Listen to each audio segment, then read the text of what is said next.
반갑습니다. 말씀과 함께 하루를 시작하는 주님의 백성들을 예수님의 이름으로 축복합니다. 2023년 4월 10일 월요일 오늘 주신 말씀은 민수기 11장 1절부터 15절까지입니다. 여호와께서 들으시기에 백성이 악한 말로 원망하며 여호와께서 들으시고 진노하사 여호와의 불을 그들 중에 붙여서 진영 끝을 사르게 하시매 백성이 모세에게 부르짖음으로 모세가 여호와께 기도하니 불이 꺼졌더라. 그곳 이름을 다베라라 불렀으니 이는 여호와의 불이 그들 중에 붙은 까닭이었더라. 그들 중에 섞여 사는 다른 인종들이 탐욕을 품음에 이스라엘 자손도 다시 울며 이르되 누가 우리에게 고기를 주어 먹게 하랴.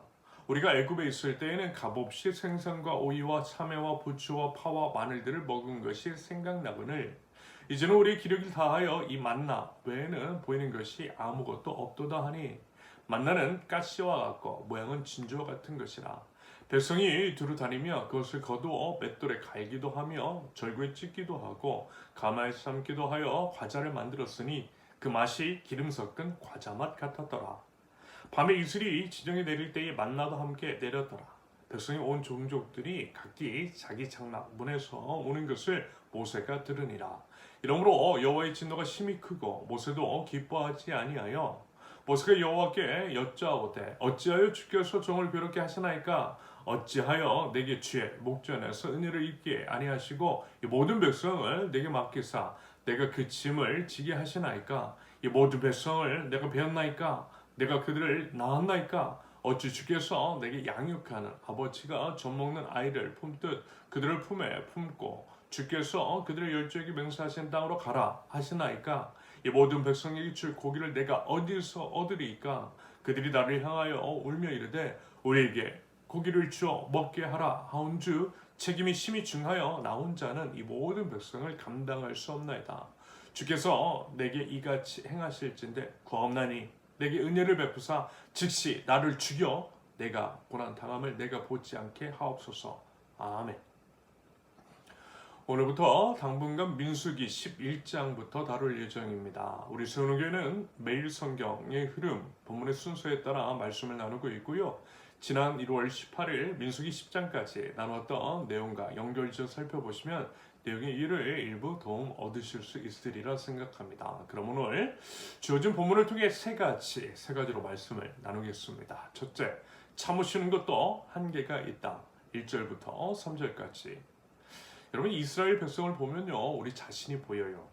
하나님께서 이스라엘을 다루시는 것을 보면 하나님께서 우리를 다루시는 것이 보이고요. 신앙의 여정 같은 것들을 유추, 해석, 적용할 수가 있습니다. 한대로 이스라엘 백성을 출애굽시키시는 것은 세상으로부터 우리를 불러내셔서 구원하신 것을 의미합니다. 출애굽 당시 홍해를 건넌 것은 세례를 받은 것을, 세례 후에 시내산에서 율법을 받아 가르쳐 주신 것은 말하자면요, 세가족 교육을 시키신 것으로 이해하면 되겠습니다.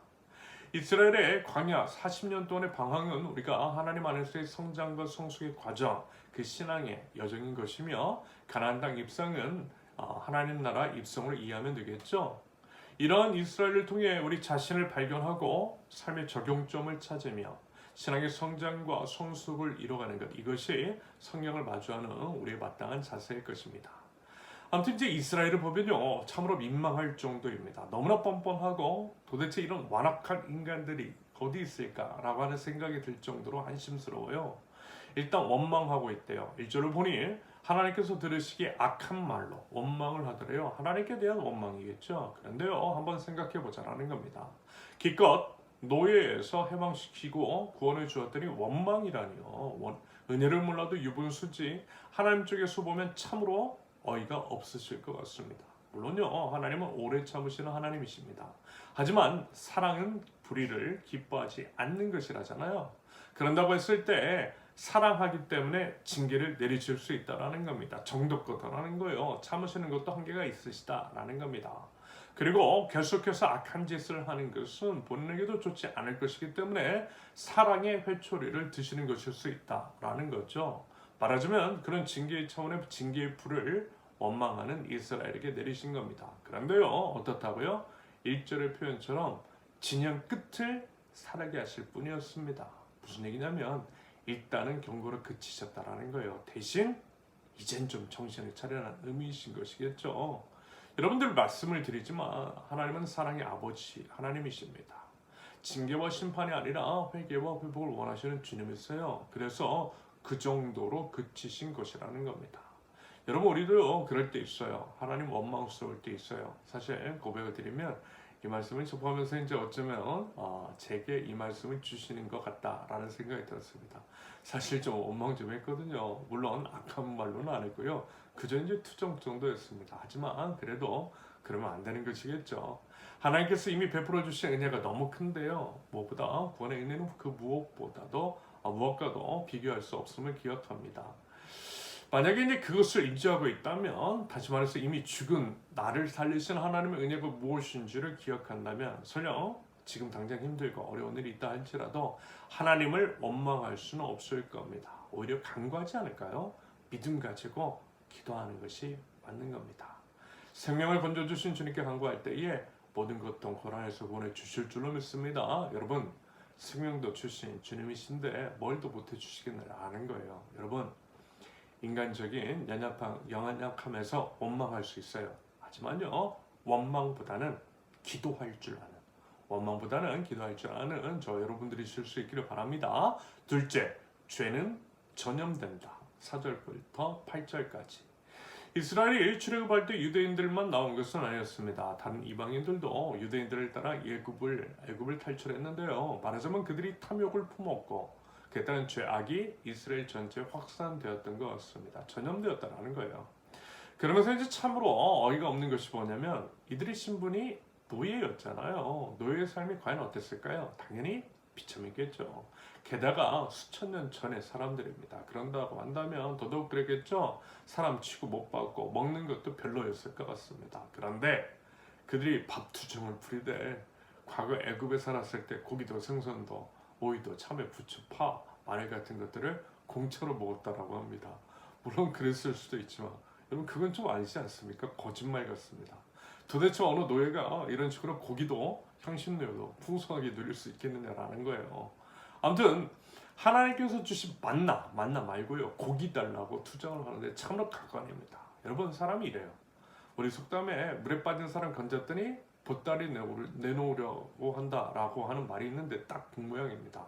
말도 안 되는 일을 뻔뻔하게 자행하고 있더라는 거예요. 어찌됐든 이런 이제 불평의 시작을 오늘 본문 4절에서는 이스라엘 민족 중에 섞여 사는 다른 인족의 탐욕에서 기인했다라고 하는 식으로 말씀하고 있습니다. 무슨 말이죠?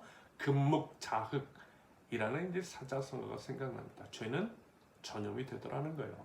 그러므로 죄는 멀리해야 하는 것이고요. 어떤 의미로는 사람을 가려 사귀는 것이 맞는 것일 수 있고요.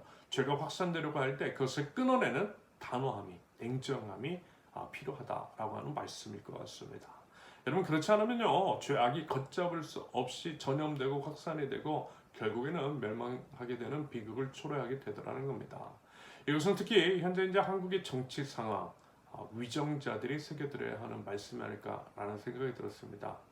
봉숭아학당 같은 정치 집단을 보면서 그리고 이제 그 죄악이 우리나라 전체로 전염되는 것 같아서 너무나 큰 우려가 됩니다. 지금은요, 여러분 참으로 회개하며 기도해야 할 때 이미 분명합니다.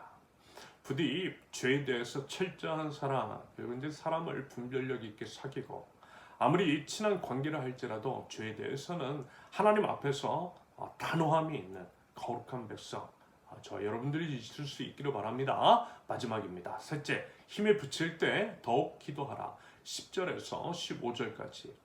이스라엘의 투정을 넘어선 원망, 하나님 앞에 분명한 죄악을 저지르고 있는 이스라엘을 바라보면서 무슨은요, 하나님 앞으로 나아가요. 속마음 다 털어놓고 기도하는 거예요. 감당하기 힘들다라는 겁니다. 차라리 죽여달라고 하고 있어요.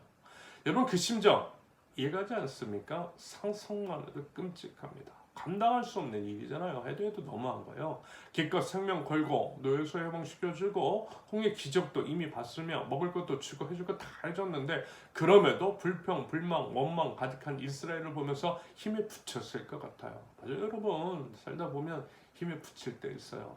부모라면 자식에 대해서 그럴 수 있고요. 배우자에 대해서 그럴 수도 있고 친구 관계에 있어서든 업무적으로든 말도 안 되는 일들이 벌어지고 내 힘으로는 안 될 것 같은 상황이 벌어지더라는 겁니다. 힘에 붙여요. 바로 그때 우리가 해야 할 일, 기도하는 거예요, 여러분.